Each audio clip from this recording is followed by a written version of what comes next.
We turn it into a beneficial prayer that blesses me because of that self-centered tendency.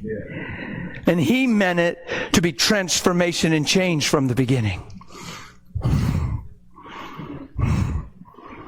The glory of his inheritance, the exceeding greatness of his power, the hope of his calling. Not your calling, his calling. I can show you your calling in 1 Peter 2. It's to suffer when you're treated bad for doing good and take it patiently.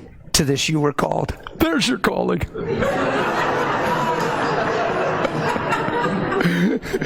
Your calling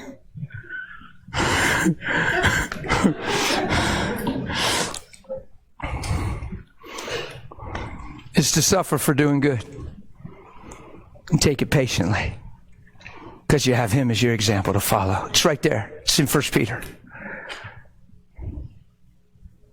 It says, what credit is it if you're beaten for your faults and you take it patiently?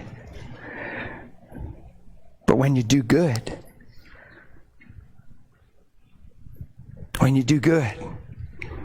and you suffer for it, when somebody flips your good and calls it bad, and you take it patiently, and you don't let that faze you, it's commendable before God.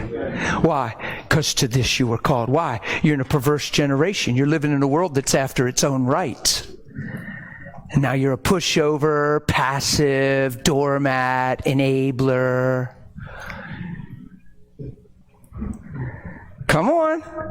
Was Jesus any of those things? Was he a doormat? People say, well, I ain't letting nobody make me a doormat. Well, then God's the doormat.